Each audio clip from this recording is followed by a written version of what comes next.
Hey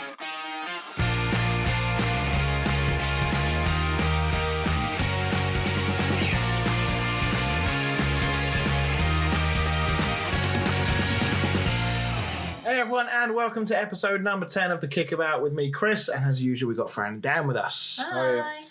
So it's a sad one today because we've reached number 10, a big landmark for the show, but it's going to be the last one we're going to see each other for a little while. Yeah. Because Bojo and his army. Boris. Oh, Boris. We love Boris. He's decided to go back into lockdown, which means for at least the next 3 or 4 episodes, possibly longer, we're going to have to go back to Skype. So, yeah, so this will be the last one that sounds like this, and obviously as of next week, things are going to sound a little different, but we will continue. We adapt and we move on. Yes. And the good news is that the Premier League will continue, so we actually will have a podcast. Yeah, we have something to talk about. I did joke to Dan during the week and say we'd have to fire a football manager and like do a virtual season, just talk about that or something. On with the show. Dan, why don't you kick us off with your stat? I'll kick off with the stat. So this one is the Southampton Villa game. So James Ward-Prowse is now the 9th player in Premier League history to score 2 direct free kicks in a game. But can you tell me who the last player to score 2 direct free kicks in a game was? It was in 2015, so not too long ago. Not that long ago. Okay. Have a think. To be continued. Okay. I've got an idea, but it's an educated guess, but I have no idea if it'll be right or not. I have not. Right, let's get straight to it. I thought I'd spare you the pain, I saw Dan. this was the first game. I was like, for God's sake. I thought we'd get it out of the way early. I thought if we get it out of the way early, we can go into the break and you can come back a revitalised man and not have to worry about talking about it for the whole show. So, before we start though, there was some bad news before the game, some sad news. Nobby Stiles, World Cup winner, Man Utd legend, he sadly passed away, and then that was followed up with further bad news that Sir Bobby Charlton has been diagnosed with dementia. So we do wish him and his family all the very best. Not a good weekend for that, because Sean Connery passed away as well. Yeah. One of my favourite all-time actors. That cut me up a little bit. Although Amazon Prime has shown all the Indiana Jones films now, so... Is Sean Connery to you? If I said Sean Connery to you, what do you think of? Do you think of Indiana Jones? Do you think of 007? James Bond. For me, it's Indiana Jones, but I know obviously he probably was... Well, he definitely was. Well, yeah, he was the original, but I'm Indiana Jones. Maybe it's I grew up with Pierce Brosnan as James Bond. That's the same as me. So I don't think of it. I think of him as shouting "Junior, Junior" to Harrison Ford. So anyway, we digress. Let's get on with the Manchester United Arsenal game. We'll start with Arsenal. We've not really spoken about them a huge amount so far this season. They've flattered to deceive at times, but quietly they've been doing okay. They're like the dark horse of the Premier League at the moment. There's a couple. I mean, there are actually a few teams I think are like dark horses, but I think definitely them. So they haven't really been. We haven't spoken about them, and they haven't been like hitting the headlines for anything good or bad, really. But that's usually a positive thing, though. Yeah. If you're not in the news, that's usually because you're not doing anything wrong for a start. And yeah, I mean, there's further evidence that they are heading in roughly the right direction under Arteta. But also, they're not hitting the news because people aren't potentially expecting that much of them. Like Everton, obviously getting loads of coverage because they're doing so well. City's getting so much coverage because they're not doing that great. Everyone's kind of like, meh, Arsenal are doing all right. Arsenal are boring to talk about right now. So yeah, I mean, as I said, they had some blips. They're definitely not flying. They're not obviously right near the very top of the table. But this is their first away win against a top 6 opponent since January 2015. It's their first win at Old Trafford since 2006. Bloody. Their record against top 6 opponents has been absolutely wretched away from home for a long time. So I thought it was very nice of Ollie and Man Utd to allow them to expel that demon. Charity, Thomas Partey had one hell of a party in the midfield at Old Trafford. What did you make of his performance? He nearly scored a great goal as well. He smashed it from outside the area. I was... Bummer was like... I mean, when I was thinking about when I was writing up the notes of this, one thing that really struck me with Arsenal is that they've. It's my turn to have a shit week for comments. One thing that's really struck me is their recruitment side and how much more targeted it's been since Arteta took over. You know, we've long said that they needed a defence. You know, their defence has been the subject of memes and jokes for many a year now, with players like Mustafi, and David Luiz at times hasn't covered himself in glory either. But yeah, that's one side of the game that Arsenal have really not really had what's the word I'm looking for? The praise that they deserve. I mean, they've got the best defensive record in the league at the moment. Well, I think that Gabriel was a great signing, and they've got Tierney, who's come back he was quite injured most of last season. Yeah. Bellerin's had quite a lot of injury problems recently, so he's now back in the team. David Luiz is nowhere to be seen, which is obviously a plus.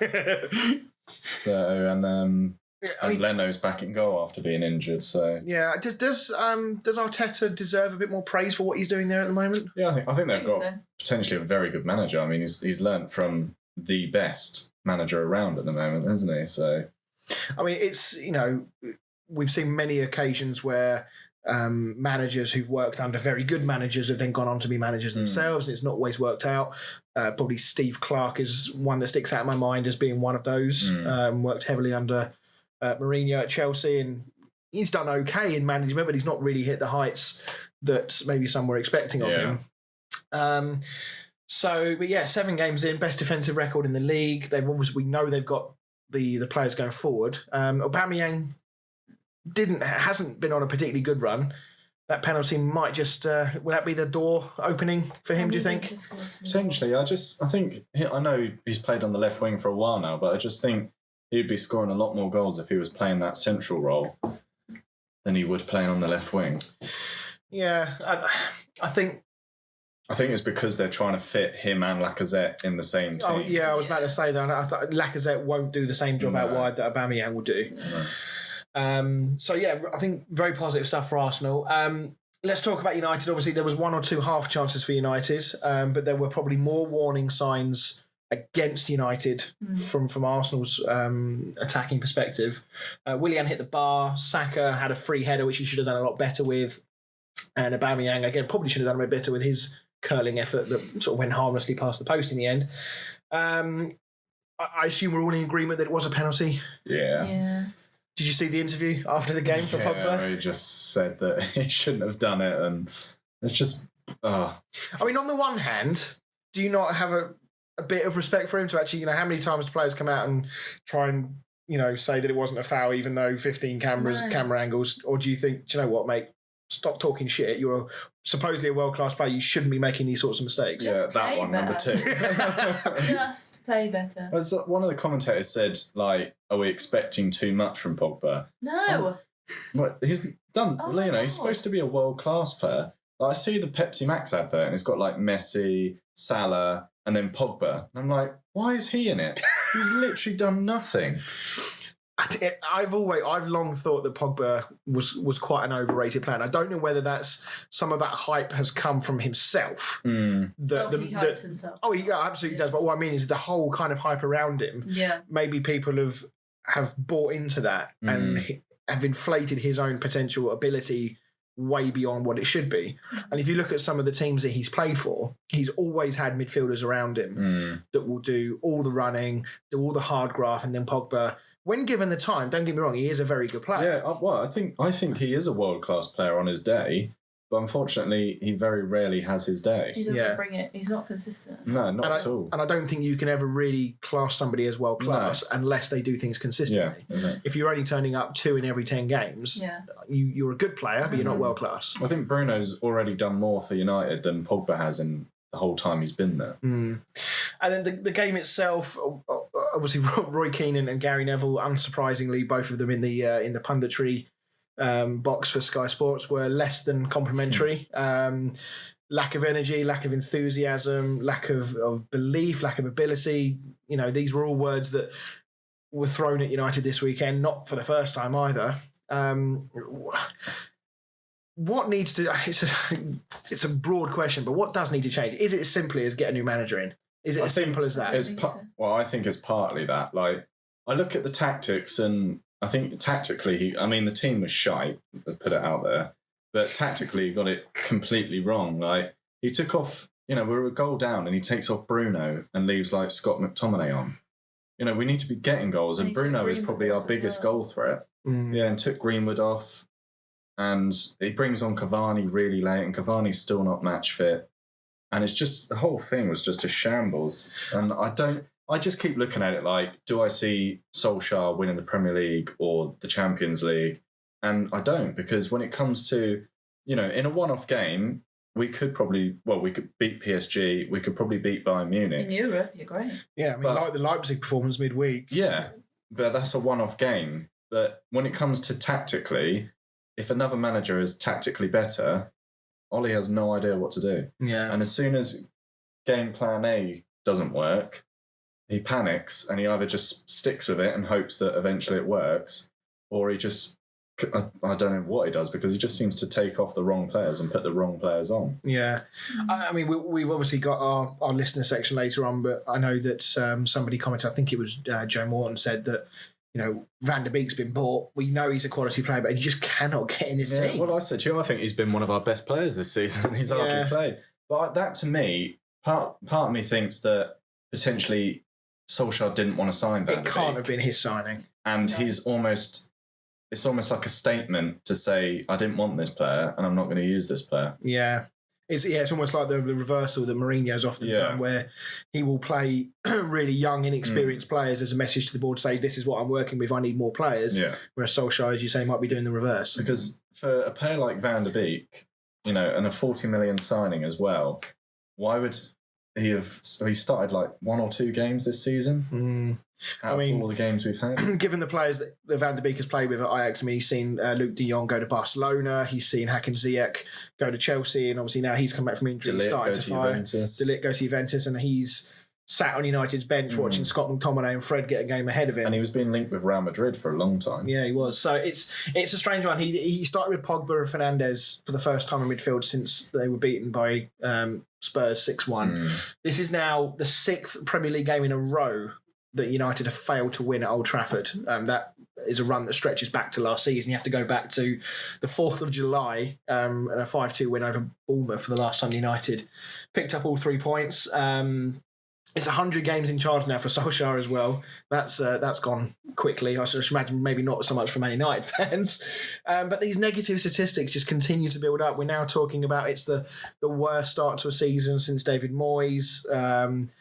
We've got 7 points from 6 games. It's not good reading, is it? Yeah, we got Everton there. We got Istanbul midweek and then Everton. Somehow though, United seem to manage to bring it back. But that's the annoying thing. I don't know if it's good or bad that, just as it's looking like potentially Solskjaer might be sacked or something, it will go and beat Everton 5-0 or something, and then he'll sort of sit back on his throne again. And you'll have 3 good games. Everyone will be like, yeah, they're getting their mojo. There was sort of that just beginning to creep in after the Newcastle result. Then you had the 2 good European games. Yeah. I think you're probably right. I think just again, people will begin to go, okay, right, well, let's give them another chance. So how many chances do you keep giving somebody? If we hadn't beaten PSG and Leipzig, or Leipzig, however you want to say them, I think he'd be a lot more under pressure than he is. I think only those results. The PSG one particularly, I think, probably. Because you think 15th, I think we've got 1 or 2 points from home this season. And the only sort of game we've won was it Brighton and Newcastle, would be? Newcastle was away, obviously. Both were away, yeah. Yeah. Yeah, I know what you mean. Brighton one was in the 98th minute that we won that. Yeah, after the full-time whistle. I mean, the problem is at the moment, the way the form is going and the way that yours is this sort of stop-start, you are heading for mid-table mediocrity at the moment, unless you put together a run of 10, 15 games. But that's all of a sudden putting so much pressure on the United players and Solskjaer as well, because they suddenly realise they're digging themselves a deeper and deeper hole with this massively inconsistent form. Yeah. Whereas, if they had a better start of the season, if they lose the odd game here or there, so be it. No one's expecting United to win the league or anything. But at the moment, a top 4 finish is looking very, very far off in the distance. Everyone also, to that point, should be expecting them to win the league. They're Manchester United. Well, for me, the idea was to close the gap on Liverpool, and we're already now 9 points behind, 7 games in. And Liverpool haven't exactly set the world alight, have they've not had the best of starts. I mean, they're still top of the league. Yeah. But, I know what you mean. But that's the difference. They can play badly and scrape wins, whereas we play badly and lose 6-1 to Spurs. It's going to be a very interesting game, the next one against Everton. They're obviously two losses now. Yeah, I think both teams will need to win. Both teams need to win. So yeah. hopefully it'll be a good game rather than a 0-0. But we'll probably play for a draw. Well, it's all away from home, isn't it? So you probably stand a better chance there than you do at home. And the worst thing as well, United tweeted a "We go again" post, which that really winds just me up. made my day. Right, let's move things along. Let's talk about Aston Villa against Southampton. Joe, we've spoken quite a lot about these two teams over the last few podcasts and few episodes, and they served that one end of a game at Villa Park this weekend, didn't they? Compared to the United game, this was banging. I know, I probably should have put this one first. Done a match of the day and put a Man United game. Yeah, started with the worst one. Southampton had one chalked off for offside. Looked very tight, but very on the line. Probably just about the right call, would you say? Yeah, I mean, I think it was his arm, wasn't it, that was offside, and I thought the whole thing was that it had to be a goal-scoring part of your body. I think they run it now from upper arm, don't they? I think if because I think what they're saying is that they're sort of like, you can't see what I'm doing obviously, but I'm referencing just below the shoulder on my arm. They're still classing that as being your shoulder, and you can obviously score with your shoulder. So that's what they've gone on, I think. But then they still raced into a 4-0 lead. Ward-Prowse, again, another one mentioned over the last few weeks as being a good player for Southampton, and one who's been on the fringes with England. And two just great free kicks. Awesome free kicks. Yeah, great free kicks. The technique, I mean, bearing in mind the second one especially and how close that was to the box. Line, yeah, for him to get that up and over like he did.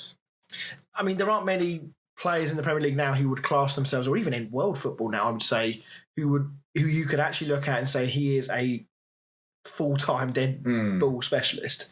But he's probably one of them, isn't he? He's probably the one that you would say the most. If he's lining up a free kick outside your box, you're thinking, holy shit, this could end up in the top corner. Yeah. 2 goals, assist for the free kick as well. Assist for the Vestergaard header, should I say, which was taken from a free kick. Danny Ings, obviously, he scored a fantastic goal, but it doesn't look good for him from an injury point of view. Did you see the challenge? Bad, It didn't look great, I'll be honest. It's completely accidental. I don't even really think you could class it as a challenge. It looked more like he was trying to turn away and then just a slight tangle of legs and tangle of feet. But the way in which his ankle and foot got caught and then his knee sort of bent the way it shouldn't do, it didn't look good. It'd be a tricky one for Southampton, I think, losing him, if they lose him. I mean, there is an outside chance that he's just massively overstretched the ligaments but not torn anything. Yeah, it might just be a couple of weeks if they're lucky. Yeah, we have an international break coming up as well, which will mitigate some of that negativity potentially, as my son's just turned over, you might hear him crying in the background. But yeah, there is a good chance that could be a fairly long-term injury. So do Southampton have enough without him, do we think, to continue this good vein of form? I don't know. It's quite he's quite integral to their... Yeah, and it's quite psychological for the squad, isn't it? Yeah, it is. Oh dear. Someone's not very happy in the background. And then the fight back came. Aston Villa... it's I think the 4-0 was a bit. Because Villa weren't very much in the game. Well, this is what I was about to say, because they've now conceded 7 goals in 2 games. And if you look at the quality of those goals from Leeds last game when they lost 3-0 and this one, they're probably thinking, Jesus Christ, is this what it's come to? People have got to put them in the top bins to score against us. I mean, they picked up on it. I thought Peter Crouch on match day 2 last night was a little bit unfair on Aston Villa because, again, the quality of goals scored, sometimes you just got to hold your hand up. Yeah, because Villa had 19 shots to Southampton's 10 at the end of the game. Yeah. So, good goals from Tyrone Mings, obviously the penalty from Watkins, and Grealish did a bit. Grealish was smashing it. I thought he had a really good game. Yeah, he did. Another great game for Villa. I did like the way he done it. I think he done with the keeper with the eyes. Because he looked like he was... Straight. He was quite far out. The goalkeeper just stood there and sort of watched it go in. It was a very weird, surreal... Yeah. It's stopping. I think maybe he just didn't expect him to shoot from there. And I think it was more the fact that he went near post, because because of the position he was, almost always you would expect the player to finesse and go for that far corner, and he's just slapped his foot through it and hit the near post. I mean, Dean Smith, even after the game, sort of said that it was mainly just down to the pure quality of finishing from Southampton. So we know, going back to Danny Ings, we know the scan is happening today, but as time of recording, I don't know what the outcome of that's been. It might be a day or two before that happens. But in the meantime, let's just appreciate, Southampton being fourth in the league. Yeah. They've had a fantastic start to the season, scoring goals. And then for Villa, we mentioned last week that the slip up against Leeds probably wouldn't concern them too much. Will there be any further concern after this game? No, I think, don't think so. Obviously their aim is just going to be staying in the Premier League, isn't it? And I think they'll do that quite easily. Especially not after the way they came back as well, to be 4-0 down. Yeah, you can see that they've got like a massive goal scoring threat. I think, again, it's just one of those games where Southampton were just clinical, really. I think I should probably apologise for putting Aston Villa defenders in my Premier League team, in my fantasy league team. I think that's probably what's caused it. I should apologise to all Aston Villa fans out there. Right, let's move along then. Before we go to the break, let's talk Spurs against Brighton. So, first of all, I want to pick up Jose and his comments in midweek. They obviously played Antwerp in the Europa League, lost by a goal to nil after Mourinho made a lot of changes to his team. He wasn't particularly best pleased, I think it's fair to say. So let me read out some of his quotes. He said, "You know what our best team is? I always like to think that the players deserve an opportunity. We have a big squad," he said. It's also their opportunity to catch the chance with both hands and ask for more. Tonight, my future choices are going to be very easy. I would like to have made 11 changes at halftime. I didn't make 5 as I was afraid of a long 45 minutes. Before matches, you always ask me why this player is not playing and why this player is not playing and why this player is not selected. Maybe now for a few weeks you don't ask me because you know the answer. And he also posted an image on Instagram with a picture of him looking very sad on the team bus. I'd love to know who took that picture. Do you reckon somebody just took it and he just went, "Can you send me that? I'll use that. I'll put that on Instagram." Bad performances deserve bad results. Hope everyone on this bus is as upset as I am. Tomorrow, 11 a.m. training. I don't know about you. 11 a.m. training's not bad, is it? Yeah. Lovely little line. Yeah. What was it going to be then? He makes out as if he's made it really early. Oh yeah, that's a good point. Yeah, maybe it's like 1. Just rock up midday. Yeah, 1 o'clock. So anyway, back to the game. An interesting call for the penalty. What do we think on the Harry Kane penalty incident? So well, go on. What do you think? Well, I don't know. To be fair, I think did we both change our minds after we watched the? I think I looked at you and I was like, "Is it?" Because I'm not 100% on the rules. Well, first of all, do we think it was inside or outside? Well, I thought it was inside, but then when I was watching Match of the Day and they did the analysis afterwards, I kind of agreed with what they were saying. Like, you can see Harry Kane looking at Lallana, and then he turns around and just sort of like arches his back, hoping that because Lallana's looking at the ball the entire time. Yeah, he didn't even see Harry Kane. I mean, it's quite a dangerous one because obviously Lallana's eyes are on the ball the whole time. Harry Kane doing that, only one thing is going to happen, and Lallana's going to come straight over the top of him, and because he's not expecting it, he's got little chance of being able to brace his own fall. So it could have ended up quite dangerous for Lallana in the end. I think it was just very clever. It's clever from an attacker's point of view, but it's no different to diving, really. No, it's kind of the other way. But I mean, you don't often see strikers getting pulled up for backing into defenders these days. Well, in real time, I thought definite penalty. And it wasn't until I watched the analysis that I thought, oh yeah, because I didn't realise that he had sort of not stared at him, but looked at Lallana before and then sort of turned his back on him, and it's not too slow it down that you sort of see all these little things. Yeah. Tarek Lamptey got among the goals. I know he's a player that's caught your eye this season. Yeah. Little Lamptey at right back. I think he's a really good player. Such a baby. Was there a foul in the build up to this? See, Dan was like, no, not a foul. And then on Match of the Day, they were completely like, it's 100% a foul. See, I don't know which way I'm falling on this argument, because originally I looked at when they showed the clip in real time before they went to the analysis in the sort of punditry box. You can see he does touch the ball, but then the thing is about the follow through, and I'm thinking, well, there's a follow through in every tackle, surely. I mean, if he's gone in 2-footed, fair enough. Yeah. But there is, if you're sliding in, there's going to be a follow through because that's just what happens when you slide in for a tackle. And all right, he didn't get much of the ball, but he did get the ball with his with his studs. With his studs, weren't dangerous. His other foot was tucked in. You can clearly see the ball sort of jolt forwards as he kicks it. Yeah. So, and then Højbjerg, rolls around. The ball, obviously, there's plenty of chance for Spurs to kill off this attack because it's not like they scored immediately from it. And then by that point, Højbjerg's up on his feet trying to defend and then turns around and has a go at the referee. It always annoys me when they're moaning about a decision that happened 10 minutes ago, saying that, that's the reason we conceded the goal. So, Fran, you believe it was a foul? I feel like I don't know enough of the rules and regs to be like, yes, it was, or no, it wasn't. I'm going to sit on the fence for this one. I don't think it was a foul. I feel like if you touch the ball, even if it, if it's clear that you've touched the ball, I mean, like you say, you're going to follow through afterwards because it's a sliding tackle. Yeah. There's not much you can do about it, especially when you're coming side on. Yeah. If they were going head to head, it's a bit different. That's probably more dangerous than him coming side on. Yeah. So in my head, they won anyway. So. I mean, if the trailing leg had been stud showing, if the trailing leg had been high, I would be like, all right, fair enough, that's dangerous play. But I don't see anything about that challenge that was actually dangerous. No. So I was quite surprised that Martin Keown and Peter Crouch were both pretty adamant that it was a foul. They don't know what they're talking about, do they? These ex-pro footballers. They haven't got a podcast of their own. The other key thing to talk about there, though, was the referee. I think it was Graham Scott, I think his name is. First time it's happened in the Premier League since the implementation of VAR. He went over to the screen to take another look at the incident based on advice from the assistant referee, the video assistant referee in his ear. Had a look at it, but actually stuck with his decision. First time that's happened. And the first time it's happened, I've agreed with VAR this season.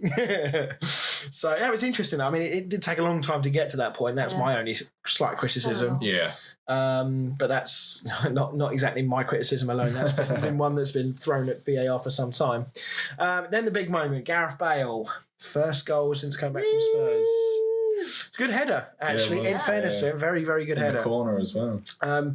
This will do a lot for his confidence, you feel. He obviously hasn't hit the heights. I think maybe there was a little bit of unrealistic expectations for Bale coming back to Spurs, that he was going to be the Bale we remember at Spurs from years ago.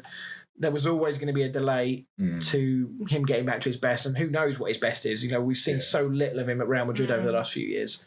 We don't know what his level is going to be with Spurs. I think he's excited to play, though. He does look happier. I'll give him that. He looks a lot happier. Yeah. Getting that cross from his old teammate as well, Regulian. Yeah. I can't pronounce his fricker's name. Is it Regulian? Regulian. I don't know. Should we call him Reggie? Yeah. We'll call him Reggie. But yeah, so that will do a lot for Bale's confidence. Spurs now lying second in the league. At what point, I know the stereotypical, I know the meme is to say, Spurs are bottlers and they're never going to win anything, but at what point do we at least have to have them in the conversation for challenging at the moment? Well, I said they'll win a trophy this year, and I stand by that. Which one, though, Dan? Which one? Probably... well, it'd be either the FA Cup or the what is it now? I don't know. Carabao Cup. Carabao Cup. I was going to say Carlsberg. Carlsberg? Has it ever been Carlsberg? No, it was Carling. Heineken and Carling, wasn't it? Coca-Cola. That's going back away. Yeah.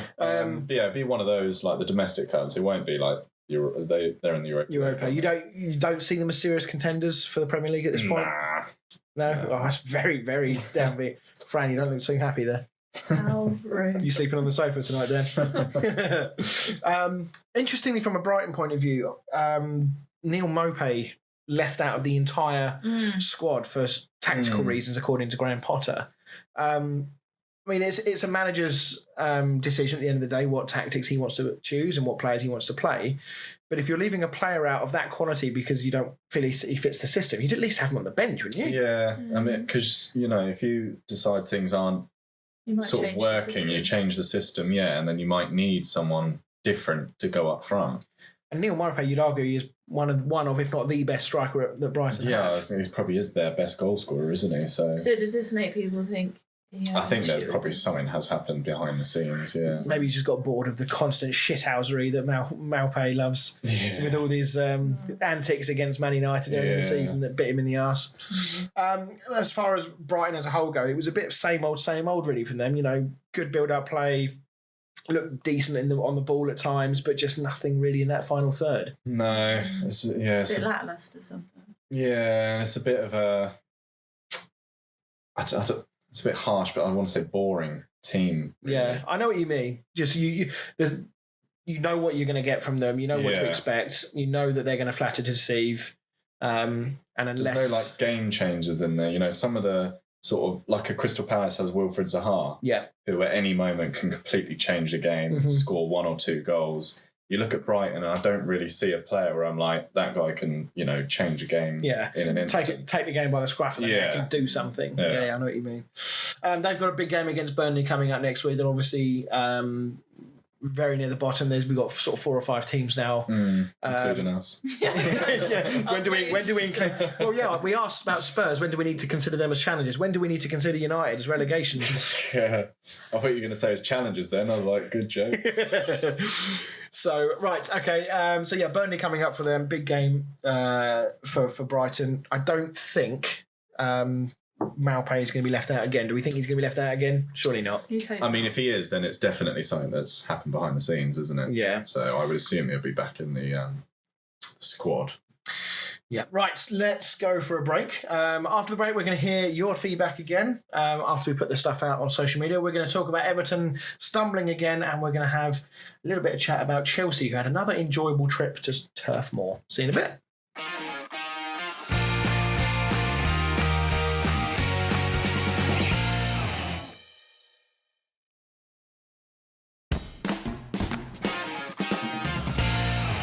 Hey everyone, and welcome back to the Kickabout podcast. And before we go any further, I want to take everyone on a little trip to Scotland. Did anyone? I mean, I know I sent you the link in this, but did you happen to see this before I sent you the link? I didn't see it before. You didn't see it before. So it was a match between Inverness Caledonian Thistle and Ayr United. Owing to the COVID-19 pandemic, the Inverness club had announced that they had decided to refrain from using human camera operators, and instead they would rely on a artificial intelligence computer control program, AI system, however you want to refer to it, that would basically track the ball. So for fans who were paying for the stream, which is the same thing they do in like League One and League Two, they didn't need a human person. They could just let the computer just follow the ball and they wouldn't miss a thing. However, the AI camera, it was a very bright sunny day, I should add. The camera couldn't differentiate between the ball and the bald head of the linesman, with the linesman's head glistening in the glorious Scottish afternoon sun. This is just brilliant. I mean, apparently the commentator had to repeatedly apologise for the fact that they were missing all the action because the camera just literally was zooming. I've seen the video. They were literally zooming in on the linesman's head. It's just like the camera was just like bald head, focus on the bald head. So yeah, it's if you're on our Facebook, I did post the link earlier, so do go and check it out and have yourself a little giggle. Right, let's get on with the show. Let's go on to our listener segment. Fran. So David McGregor has said, what are your thoughts on Aston Villa? Will they survive this season, letting Jack Grealish have a free role, or should they sell and tighten up? Again, West Ham gave it a go against one of the bigger teams. Can keep this up, and are they looking for a Europa spot? How can Man United be so positive in Europe and yet so very, very boring in the Premier League? Thoughts? The point on Villa, I think that given where they are, given the start they've had, I think it's probably a little premature to start talking about whether they will survive the season. I don't in any way see them being a candidate. I assume that's what he means by saying, will they survive the season? Will they survive the season letting Jack Grealish have a free role, or should they sell and tighten up? I can only assume what he means is the way in which they play at the moment, where they've got Barkley, they've got Grealish. Grealish obviously does have a much more freer role with the team because they want him on the ball at all times. And is that therefore causing them problems going the other way because they've got one less defender or one less defence-minded player in their team? Is that costing them goals? Potentially, but I think it's maybe a case of the best form of defence is attack. I mean, they beat Liverpool 7-2. Yeah. And they lost to Southampton 4-3. So maybe they do need to work on their defending, but they're definitely scoring the goals. And I can't see every team scoring 4 goals against them. Yeah, and I guess we touched on it earlier, and the calibre of the goals that are being scored against them is also a factor. If we're talking about this another 2 or 3 games' time and they've lost the next 2 or 3, yeah, of course, then a different approach, I think, needs to be considered from Dean Smith. Yeah, the only thing I can see with Grealish at the moment is that he's raising his price tag. Well, he has signed a new deal. Yeah. So his price tag will have gone up exponentially anyway. I don't necessarily think they need to do anything drastic just for the moment. As far as West Ham go, obviously we did give it a good go against Liverpool. We obviously had a very specific tactic against them for sitting back and trying to catch them on the counter, which I don't think you could really blame West Ham for doing. It was a real, do you know what, we're not talking about the Liverpool-West Ham game today, but it was a real shame that given Liverpool's weakened defensive lineup, it was a real shame that Antonio wasn't able to play with his injury, because I think he may have made a difference. Sebastian Haller, again, looked really poor, both from a work rate and a quality perspective. I feel like he will offer us more in the games where we're going to see more of the ball. When he's up front and expected to do all the donkey work like Antonio does, it's just not him. So as far as Europa goes, I mean, we are 14th, so we don't want to get too ahead of ourselves.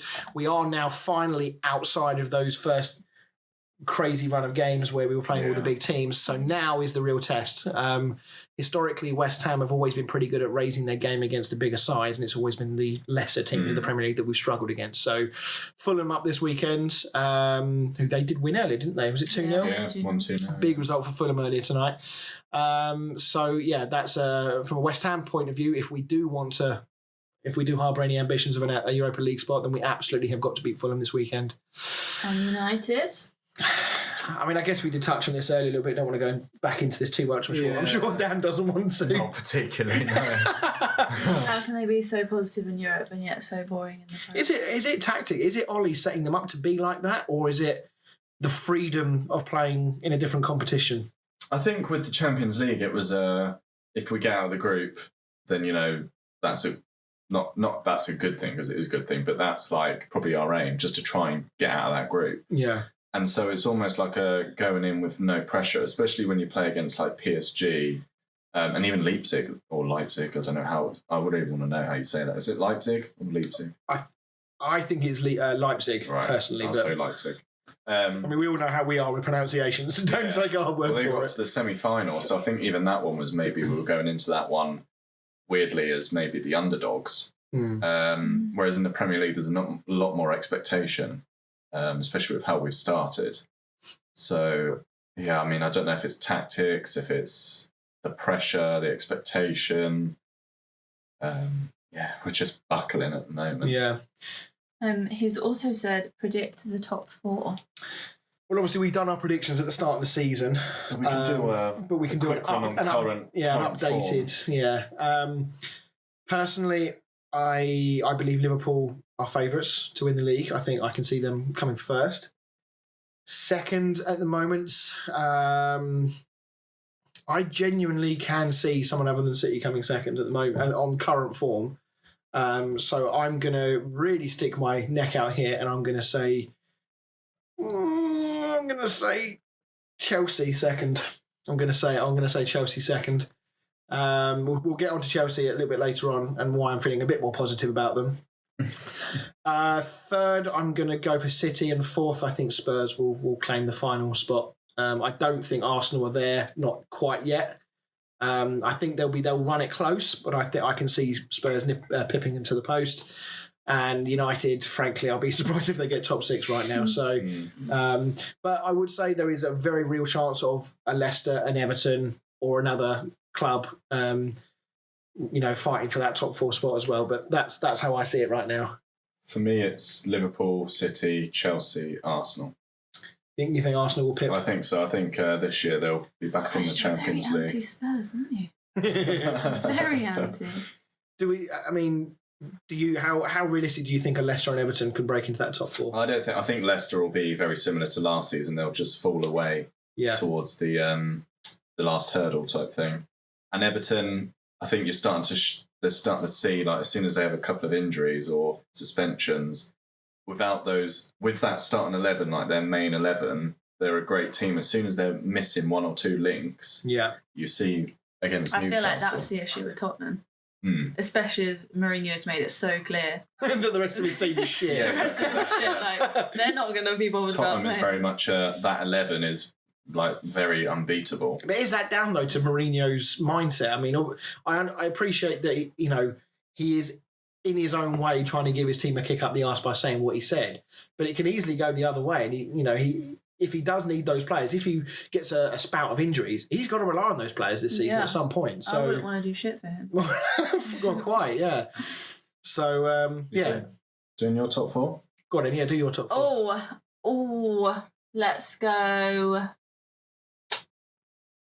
On current, I really don't want to put Liverpool at the top.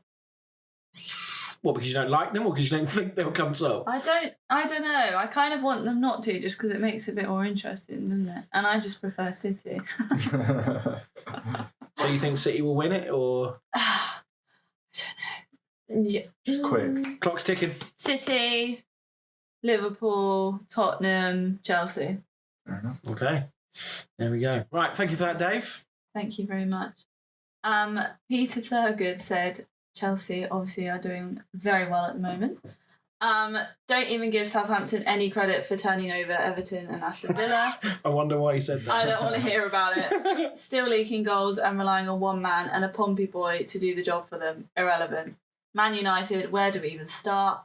Worst home start since, 1972-73? I'll let the bitter stat man confirm that without crying, please. Spurs, average. West Ham, promising. That's it. Yeah, okay. Obviously we are going to talk in depth about Chelsea in a little while, because they have massively improved in a number of areas in their game. So very much on board with that. I understand that there's a bit of a backhanded reason why he said don't give Southampton any credit being a Pompey fan. But the relying on one man thing, as we touched on, It'd be interesting to see if he is injured. Yeah, it might come back and bite them if that's the case. And we do wish Danny Ings well, not only for Southampton, but actually potentially England. Well, yeah, with the Euros coming up, he'll be gutted if it's a lengthy. So we're not going to touch on Man United just because we've spoken about them enough tonight. Spurs average. Spurs average, that's an interesting one. I mean, it was a bit of an average game. It was an average game, but then, Liverpool have had a number of average games last season where they still won. Yeah. The old adage of, champions will find ways to win games. I'm not for one moment suggesting that Spurs are going to be champions, but I think you were. it is a quality of a good team that when you're not playing brilliantly, you grind out the 3 points. So promising. Yeah, I'm liking all this positivity around West Ham, I must say. Okay. Low expectations. That's what it is, yeah. And Joe Morton said, please talk about Ziyech. 2 starts, 2 goals, 2 man of matches this week. Also, please ask Dan why United signed Van der Beek. He can't even get a look in. And Southampton and Newcastle had fantastic weekends. Again, we're going to talk about Newcastle as well. And Joe, don't worry, we are also going to talk about Hakim Ziyech and talk about the impact that he's had on Chelsea since he's come in the side. I guess we've already touched on Van der Beek. Do you see any situation where in the coming weeks he gets more starts in the Premier League, or do you think Solskjaer's kind of put his marker down and said, right, under no circumstances are you going to be a starting player? Well, he did say, I think it was Wednesday, they sort of, he was interviewed and they sort of said, why have we not really seen Van der Beek yet? And he said that you're going to start seeing him a lot more. So I don't know if, we don't see what happens at training. Maybe he's not up to the same level as everyone else at training, etc. It's quite easy to just see him not in the team and start coming up with theories and stuff. So, I mean, it could be anything, but to me, I would say that it is maybe a signing he didn't want, because obviously I think we all think he wanted Sancho. and maybe he's throwing a bit of a tantrum. Yeah, I mean, it's surely to Man United's benefit to have Van der Beek in that side. Oh, yeah. So, Especially the way Pogba's playing at the moment. yeah, it will be very interesting to see over the next few games if Van der Beek does start, what sort of impact he has on the United side and whether he can be a bit of a catalyst for them to push further up the league, a little bit like Fernandes was when he came in last season. Yeah, I'd quite like to see Cavani maybe start against Istanbul as well. Yeah, I think it's a perfect time after 2 wins in 2 against the 2 harder teams in your group. I think, giving your players who perhaps need a bit more match fitness and minutes, I think it's a perfect opportunity to do that. So I wonder what Galo's doing at the moment. having a wonderful time, I should imagine. Right, let's get on. Thank you very much for everyone who commented in. If you do want to get in touch with the show, obviously our socials, we're at Kickabout Pod on all of our social media channels. That's Twitter, Facebook and Instagram. And we're also at show@thekickabout.co.uk on email. Let's get back to the Premier League. Newcastle against Everton. By no means a classic at all. But Everton, a little bit like Aston Villa, the early pace setters of the league, just stumbling a little bit over the last couple of games. Big news ahead of the game was, of course, Jordan Pickford dropped by Carlo Ancelotti. Olsen came in. I thought he had a pretty good game, actually. Yeah, he did. Yeah. I mean, neither of the goals were his fault, No, One absolutely was not. a penalty and one was a deflection that just went straight over the top of him and Wilson tapped into an empty goal. So nothing he could do about it. I mean, Ancelotti, after the game, when asked about the fact that he I found dropped that quite Pickford, strange. it was very odd. If you're going to take a keeper out because you want to rotate the keepers, and apparently he has done this, Ancelotti, before at previous clubs where he will bring in backup goalkeepers for a run.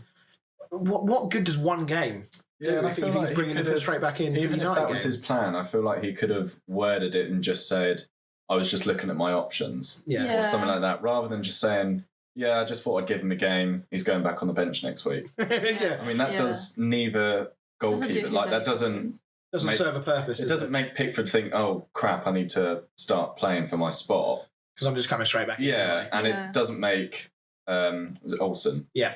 Think, I played really well. I'm going to get another game next week because literally just like 10 minutes after the match, he's just been told he's straight back on the bench next week. I mean, Olsen really couldn't have done much more. I mean, he did make 1 or 2 very good saves. As you say, neither goal was his fault. So I don't know, mate. I wonder if actually he will drop Olsen again. I wonder if he will continue him next week or not. Do you think the big game experience? I feel like he's kind of said it now. Yeah, it'd be very weird if he then dropped Pickford again after just saying that Pickford would go straight back into the team. Yeah, but maybe I mean, Pickford's got to have a good game, hasn't he? I mean, I hope Pickford plays. yeah. Do you a favour. As far as the game goes, Everton just really never got going. It was a very soft penalty that was converted by Callum Wilson. Yeah. Some lovely shithousery going on there from Yerry Mina. Did we see this? He did that against England as well. Yeah. I think it was him that was kicking the penalty spot. Yeah, I think it might have been actually. Yeah, you're right. So yeah, any England fans, if you cast your mind back to Russia 2018, you'll remember when we had the game against Colombia. You remember the antics of not just him. It has to be said, most of the Colombia team were at it. West Ham player as well. Carlos Sanchez. Yeah, God, we'll whisper his name in hushed tones. My God. So yeah, he's not a man shy of using tactics like that to try and gain an advantage. It didn't work. So I imagine Callum Wilson very much enjoyed his afternoon's work after that. Callum Wilson was like, just block it out. It made me laugh. I know, I did see that. I just ignored him. I was like, you didn't. Yeah, because you shoved a ball in his chest. But well done. And then obviously, as we mentioned, the second goal was a good run from Ryan Fraser on the left and a sort of shot come across that was deflected up and over the goalkeeper. Yeah. And Wilson, like all good predatory strikers, was right place, right time to tap it in. Poacher. And then another poacher's goal, actually, 11th goal of the season for Calvert-Lewin in all competitions. Not enough, though, to stop Newcastle taking the points. Callum Wilson, 6 goals now. We said at the start of the season what a potentially good signing he could be, and he's already proven that. I mean, I always thought he was banging for Bournemouth. Yeah. He was a really good player for Bournemouth, so I'm not surprised. He had a bit of a barren spell last season, but then Bournemouth as a whole were pretty poor last year. I think he got injured as well. I think he was out. He was sidelined for a while with an injury. Yeah. But, I mean, they when they did the analysis of match today, you can quite easily see what Wilson brings to Newcastle. We did speak about this earlier in the season, about his ability to occupy defenders because he runs in behind. He has got really good pace going beyond defenders and running channels, that sort of thing. And when you've got a striker that can do that, he can create space for other players. He's dragging defenders out of position. And Newcastle have not had that for a very, very long time. No. I'm trying to rack my brains to think what striker they've had over the last 5 or 6 years that has been anything like the quality that Wilson brings to the team.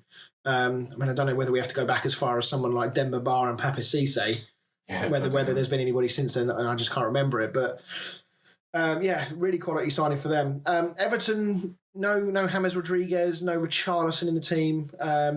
We've spoken before about the quality and depth that we thought that they had, because when Richarlison wasn't around, they still picked up results. Didn't seem to bother them too much. But now Rodriguez is not around. It maybe has had an effect on them. Maybe their depth isn't quite as good as we thought. Yeah, I think those, like I said, I think that starting 11 is a very good team, but as soon as you're missing one or two links in that team, it sort of falls apart a little bit. The thing is, if you look on paper, they do have a really good squad. Yeah. I mean, look at the midfielders wise. They've got players like Sigurdsson, Andre Gomez. Is Schneiderlin still there?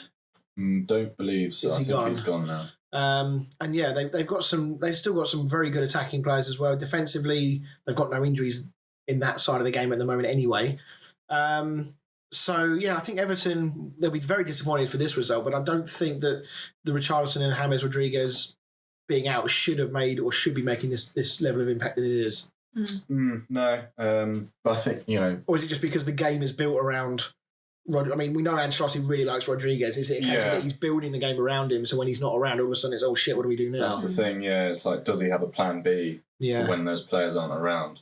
Yeah, interesting. I mean, obviously Everton, we've spoken about, got United next, a game that both teams, probably more so United than Everton. Yeah. But Everton, it depends what Everton's ambitions are, really. Yeah, and you don't want to, when you've had a start to the season like you've had, you do not want to let it just fizzle away and make it, and it just becomes meaningless effectively. And if I was an Everton fan, I'd be looking at Man United thinking this is a very winnable game. Absolutely, yeah. And Calvert-Lewin will probably be licking his lips at the prospect of playing against United's defence. I'd be tempted, if I was Everton, to maybe throw a second player up front against United. I think playing one up, despite how good Calvert-Lewin's movement and pace is, I think United won't mind them playing that one-up formation. I think Everton need to get way more players forward if they're going to have an effect on United. Otherwise, United will quite happily just soak up the pressure and turn it into a boring game and maybe try and play on the counter. Yeah, it depends what players they've got available. I don't know who's suspended. I think Richarlison was suspended, was he? No, he's injured. Oh, he is. He is injured, yeah. I've not seen how long for, and I also don't know how long James is out for. I've not seen anything about it, so that sort of suggests that it's not serious. Yeah. And we've only got one more Premier League or round of Premier League games until the next international break comes, and perhaps they'll be back after that. Right, let's move on then. Final game we're going to talk about this podcast is Burnley against Chelsea. Burnley Turf Moor has been a happy hunting ground for Chelsea over the last few years. A couple of really good results recently for Chelsea. Are they just beginning to hit their stride now?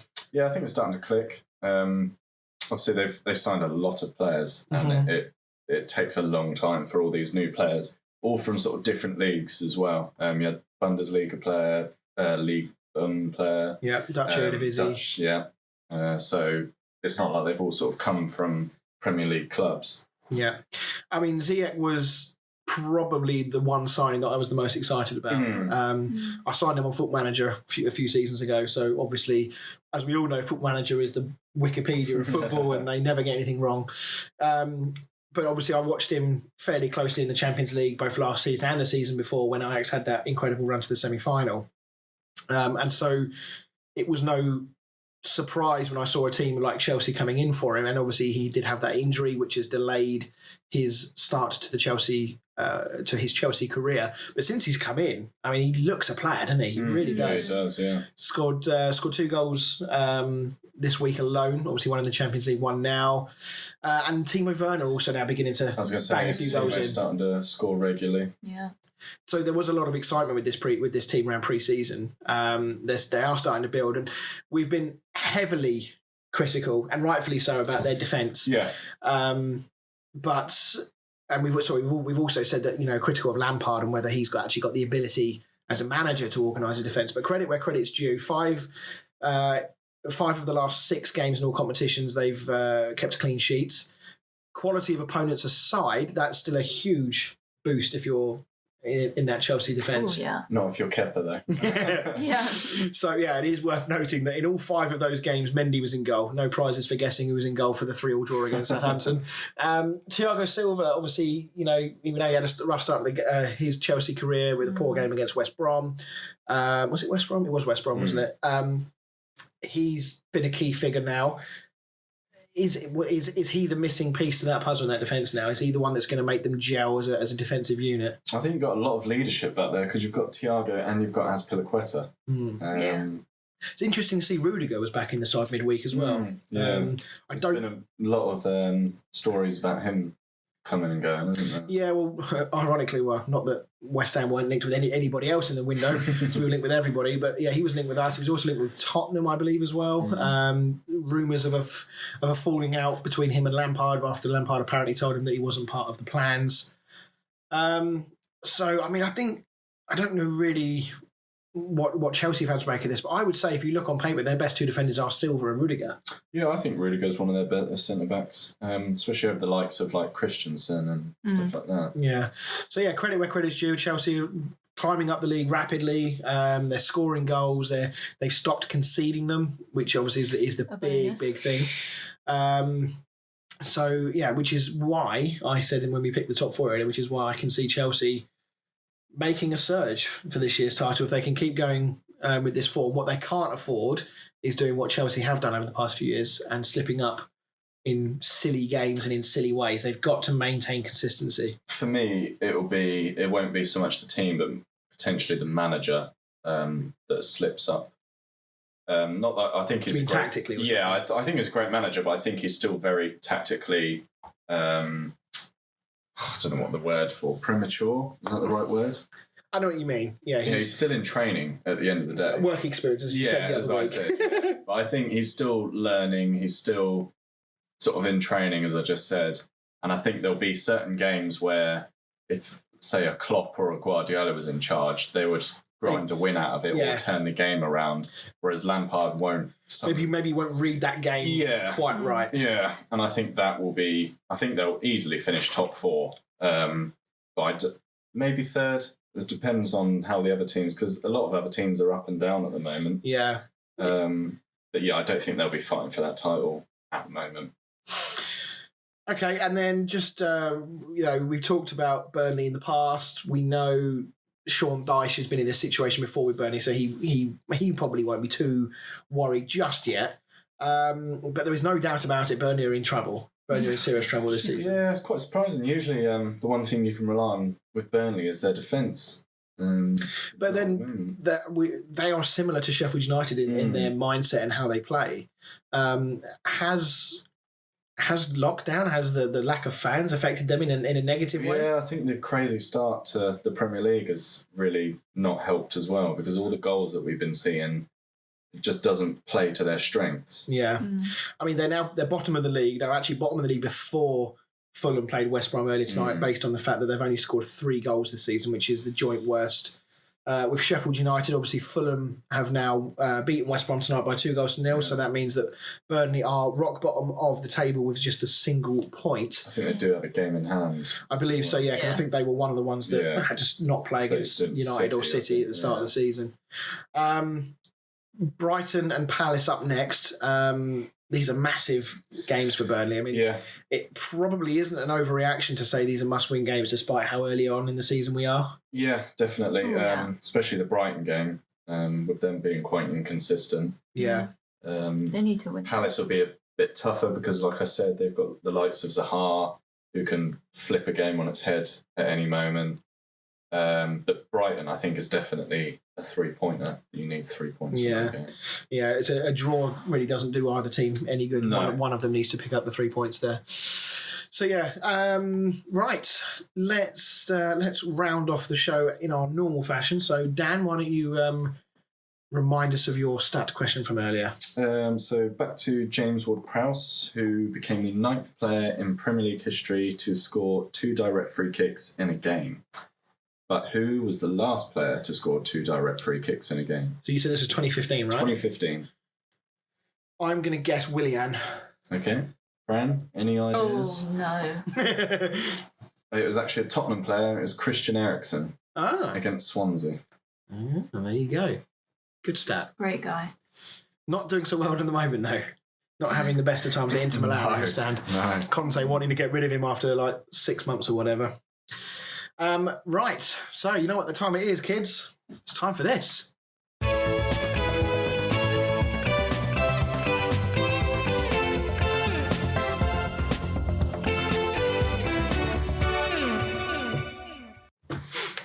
Welcome back. Sorry, I was making an adjustment now. Apologies. Welcome back to Football with Fran. All right, the buttons for this week are, if it's right. I will love it if we beat them. Love it. And if it's wrong. When they don't score, they hardly ever win, and that's their problem. I don't know how well this is going to come out, I have to be honest. I was trying so hard to find Michael Owen quotes because the man is just an absolute walking meme when it comes to stupid comments. But actually, he's really difficult to find audio clips of online. So that was deleted them all. Yeah, he's probably done DMCA takedowns on them all. So yeah, that was the best I could get. So I'm hoping that comes out okay. It's fine. So this week, similar setup to last week. I want you both to type out your answers and then say them. So this week we are looking at the Premier League teams. Oh, I just loaded up a free notepad app and it loaded up a quick Empires and Puzzles game ad. Sorry. The Premier League teams and the year that they were founded. Holy shit. God. So I'm going to give you like 10 years either side. Yeah, I'll need like 50.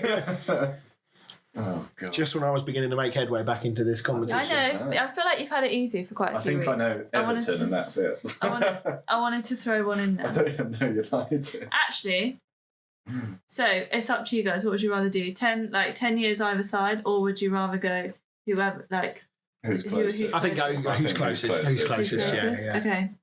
All right. First one is Arsenal. What year were Arsenal founded? Pretty sure they're one of the longer ones. Trying to psych Dan out here. I have no idea. I want to see the age of this one so I can get like a feel for what you think this is what it's going to be like going forward. Right, okay. Right, I've got my guess. All right, you go first. Oh yeah, all right. Well, no, we'll both show our phones then. I'm not having this. I've got 1908. Oh, I've got 1920. That's not too bad. Okay, Chris, you win. Yeah, give me some Keegan. I will love it if we beat them. Love it. So, year founded 1886. Oh, okay. They were. We're going that far back, are we? Oh, history. History. Little history lesson for everyone. Long time ago, isn't it? It was. Next one. Brighton. Tricky one here. Yeah. Are they old? Are they new? Who knows? So you got the answers. Right, come on. 3, 2, 1. Okay, Dan? 1895 I've gone for. I've gone right the other way. I've gone 1955. I think they're quite new. Christ, this is testing my math. Dan? Yeah. I will love it if we beat them. Love it. 1901. Oh, okay. They're a lot older than I thought. I thought they were one of the new ones. No. Everton. Yeah, I think I know. I shouldn't say that. As I said last time I knew and I got it right. I've just written down Everton as well. Why would you know Everton? That's so random. Okay, ready? Yep. Chris? 1892.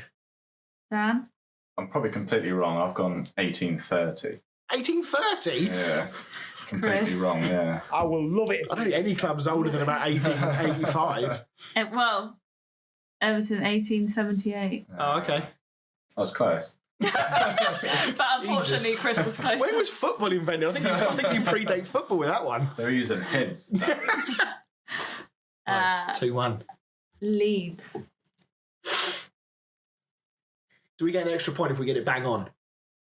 Yeah. Okay. Not that I'm confident that's You know gonna what? happen. Now Chris has gone 2-1 up. He's feeling confident. How many more teams have you got? 3. Oh, hang on. Exactly. Come on. What team are we doing? Leeds. Leeds. Where have you been for the last 10 Sorry. seconds? That's quite an old team. I've had to up my game because the threat of Joe Morton potentially picking the forfeit. Yeah, I was going to bring that Played up it in a minute. safe. I have no idea, to be honest. Okay. Chris? 1904. 1905. Oh, Dan. Oh, Love it if we beat them. Love 19. it. Ah, that was close. 2-2. Oh, this is getting so tense. I hope you've done Man City. How many are we going to? Man City was my next one. How do you know these? I don't. Well, actually, no, you don't because you thought 1830 on the There's other 2 more after this. I was going to put 2010 for Man City. one. Very good, very good. 3, 2, 1. Dan?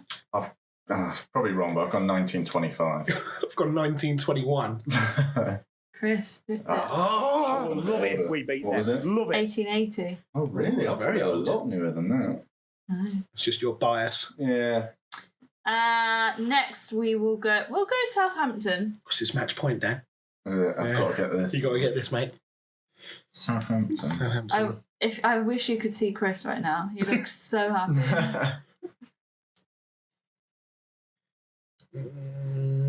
3, 2, 1. Chris. 1901. I've gone 1890. Daniel. Oh, it comes down to the last one. Yeah, smashed You it. don't get tension was like it? this anywhere else. It was 1885. Ooh, I wrote that and I changed it to 1890. Oh. Well, that could have won you the game if you'd have kept it, mate. Comes Right. down to the last one. Last one is Wolves.